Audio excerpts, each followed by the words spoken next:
একবার আমার কথাটা শুনেই দেখো।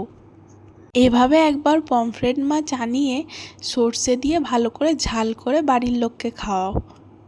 গ্যারান্টি দিয়ে বলছি, বাড়ির লোক কিছুদিন ছাড়া ছাড়াই পমফ্রেট মাছ এনে হাজির করবে আর তোমার কাছে আবদার করবে যে এভাবেই রান্না করে খাওয়াতে। আর এমনভাবেই আবদার করবে, দেখবে যে তুমি আবদারটা না রেখে ফেলতেই পারছো না। তাহলে চলো চটপট রেসিপিটা দেখে নেওয়া যাক। প্রথমে একটা কড়াই পরিমাণ মতো তেল নিয়ে নুন হলুদ মাখিয়ে রাখা পমফ্রেট মাছগুলো এপিট ওপিট করে ভালো করে ভেজে নিতে হবে। মোটামুটিভাবে ভাজবে, একদম খুব মরমরে করেও ভেজে ফেলো না যেন। তারপর ওই মাছ ভাজার তেলেই পেঁয়াজ দিয়ে তাতে হালকা করে একটু আদা রসুন বাটা দিয়ে ভালো করে ভেজে নিতে হবে।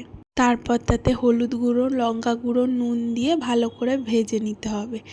এরপর এতে বেটে রাখা সর্ষে দিয়ে, একটু টমেটো দিয়ে, চেরা কাঁচা লঙ্কা দিয়ে, জল দিয়ে ভালো করে ফুটিয়ে নিতে হবে। তারপর ভেজে রাখা মাছগুলো একে একে এই ঝোলের মধ্যে দিয়ে ভালো করে ফুটিয়ে নিতে হবে। এরপর নামাবার সময় ওপর থেকে খানিকটা কাঁচা সর্ষের তেল ছড়িয়ে নামিয়ে নিলেই রেডি। গরম ভাতের সাথে সার্ভ করে দাও, জাস্ট অসাধারণ লাগবে।